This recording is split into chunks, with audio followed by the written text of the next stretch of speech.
안녕하십니까, 알림이 황희두입니다. 영상 시작에 앞서 구독, 좋아요, 알림 설정 미리 부탁드립니다. 최근 오세훈 씨한테 패배를 하고 서울시장 후보에서 탈락한 나경원 씨에 대한 이야기를 전하려고 합니다. 특히 나경원 씨에 대해서 제가 여태까지 영상을 250개 넘게 만들었다고 계속해서 말씀드리고 있는데요. 무혐의가 나오긴 했지만 나경원 씨한테 고소를 당하기도 했었죠. 단순히 고소를 당해서 감정적으로 제가 열이 받아서 이렇게 나경원 씨를 계속 비판하는 게 아닙니다. 왜 굳이 그렇게까지 하는가? 나경원이 지겹다고 하는 분들도 계시지만 그럼에도 불구하고 제가 계속해서 목소리를 낼 수밖에 없는 이유에 대해서 간략하게 말씀을 드리려고 합니다. 아마 이 내용을 보시면 그 심각성에 대해서 조금 더 체감하실 수 있을 거라 생각하는데요. 나경원 씨가 흔들림 멈춤 없이 소명을 다하겠다고 입장을 밝히기도 했죠. 하지만 소명을 다할 사람이 아니라고 저는 생각합니다.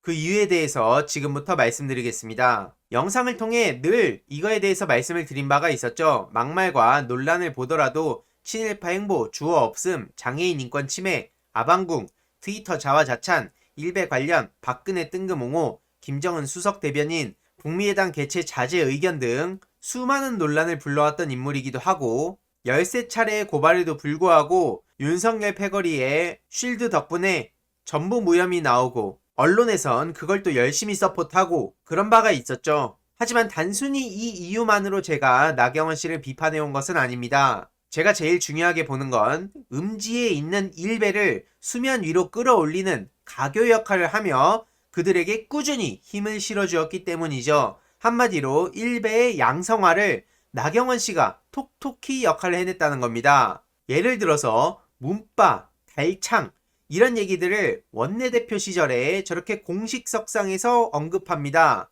이거 일베에서 나왔던 얘기들이고요. 그리고 빨간 우비의 개환 보시다시피 일베 내에서 그 안에서만 흥했던 콘텐츠입니다. 절대 주류화가 될 수 없었던 내용이지만 이 역시 국감장에서 빨간 우위를 거론하면 어떻게 되겠습니까? 언론에서 빨간 우위에 대해서 공식적으로 다루기 시작합니다. 그러면 어느 순간 빨간 우위라는 게 공식 석상에서 계속해서 오가게 되는 것이죠. 코끼리를 생각하지 마. 그 개념을 생각해 보시면 무슨 말인지 쉽게 아실 수 있습니다. 광주일고 정권에 대해서 일베 내에서만 머무르던 콘텐츠가 보시다시피 원내대표 시절 광주일고 정권이란 얘기가 있다라면서 공식 석상에서 저렇게 언급을 합니다. 이외로도 문노스라는 드립, 이것도 문노스의 장갑이란 패러디가 유행이라면서 나경원 씨가 언급하기도 했었죠. 이렇게 보시다시피 단순히 일베 내에서 더 나아가더라도 B급 문화로 포장된 채 각종 커뮤니티에 음침하게 스며들지언정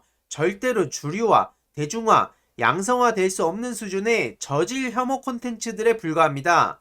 하지만 정치인이 심지어 제1야당의 원내대표나 되는 사람이 그걸 언급해주는 순간 앞서 말씀드렸듯이 이야기는 달라지죠. 쉽게 말해 마이너에서 정신승리를 하는 수준에 그치던 이들이 한순간에 수많은 사람들의 관심을 받으며 만족감을 느끼게 되는 겁니다. 이게 애초에 정치적 목적이었든 혹은 재미였든 타인의 관심이었든 그들은 그렇게 목적을 달성해가죠. 최근 하버드 램지어 논문에 일베를 인용한 것도 비슷한 맥락으로 해석이 가능합니다.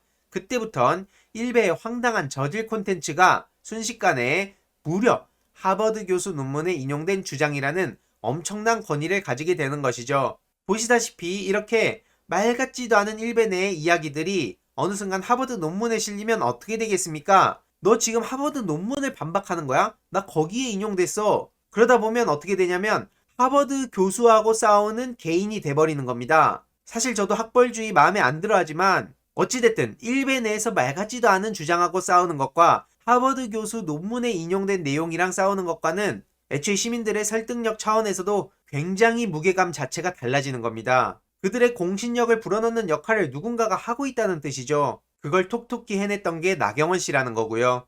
그렇기에 저는 B급 문화, 익명성, 혐오 등으로 마이너에서 머무는 일베가 신경 쓰인다기보다는 일베의 대중화, 주류화를 시켜주는 누군가가 저는 문제의 본질이라고 생각합니다. 당분간은 탈락한 나경원 씨를 향한 관심이 줄어들겠지만 앞으로도 그 빈자리를 채우는 사람은 반드시 나타날 겁니다. 심지어 각종 커뮤니티에도 교묘하게 스며들어 있어서 굉장히 골치 아픈 상황이죠.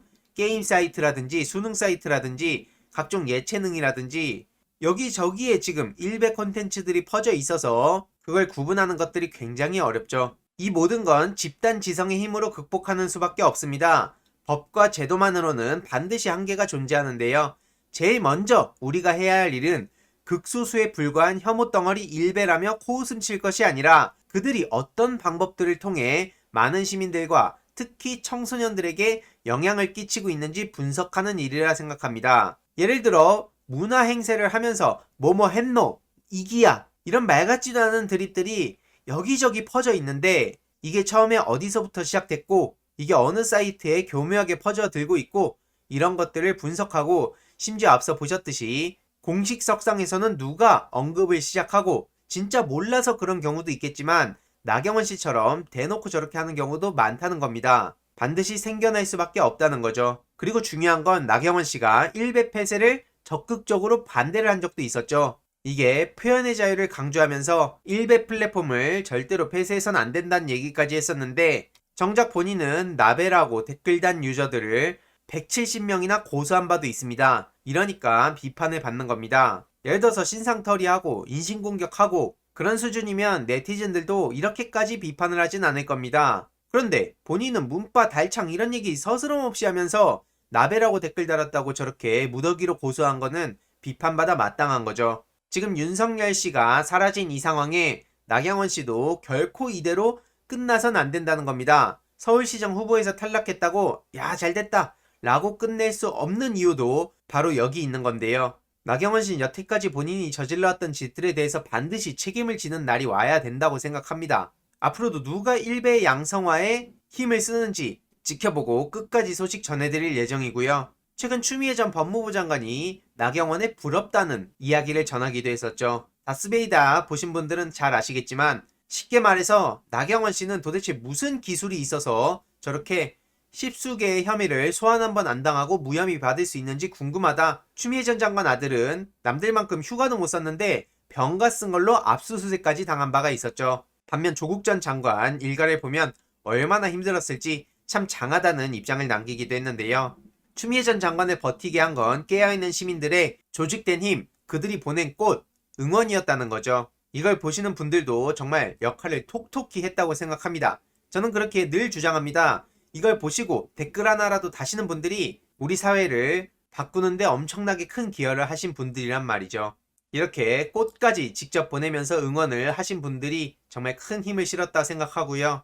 이렇게 많은 네티즌들이 응원의 댓글을 남기기도 했습니다. 특히 조국 전 장관 가족분들의 희생과 명예회복은 끝까지 함께 해야 한다고 생각하고요. 나경원 씨에 대해서도 제대로 파헤쳐야 된다고 생각합니다. 끝까지 목소리 낼 예정이고요. 다음으로 김학의 출국 금지 관련해서 윤석열 패거리가 말 같지도 않은 짓들을 벌이고 있었는데 제동이 걸렸다는 소식이 어제 MBC를 통해서 전해졌습니다. 한마디로 차규근 법무부 본부장에 대해서 법원이 영장을 기각한 건데요. 출금 과정에 불법이 없었고 검찰 관행으로 봐도 문제가 될 게 없다고 직접 주장을 했습니다. 김학의 개인정보를 170여 회 조회한 것도 사실이 아니고 27회 정도 파악이 된다고 하고요. 그리고 중요한 건 김학의를 놓쳤다면 직무유기에 해당한다는 것도 핵심이라는 거죠. 그리고 제일 중요한 본질은 김학의 사건이 불거졌을 당시 수사팀이 제대로 수사를 했더라면 출금까지 갈 일도 없었다는 겁니다. 그래서 차 본부장에 대한 구속영장을 기각을 했고 이로써 속도내던 검찰 수사에도 제동이 걸릴 전망이라고 하네요. 오히려 윤석열 패거리의 직무유기가 저는 본질이라고 생각합니다. 많은 네티즌들 또한 정말 마음에 와닿는 말이다. 범죄자를 무죄로 만들어주는 게 제일 문제지 그 범죄자가 도망가려는 걸 못하게 한 사람을 범죄자 취급하는 건 말도 안 된다. 검찰 개혁밖엔 답이 없다. 이런 반응들이 이어지고 있는데요. 추후에도 이게 어떻게 진행이 되는지 그리고 이런 말 같지도 않은 검찰의 논리를 적극적으로 퍼뜨리고 있는 국민의힘, 주호영 등에 대한 소식들도 꾸준히 전해드리도록 하겠습니다. 이번 내용도 유익했다면 구독, 좋아요, 알림 설정, 멤버십 가입 정말 큰 힘이 된다는 점 말씀드리고 싶습니다. 이번 내용도 주위에 널리 공유 부탁드립니다.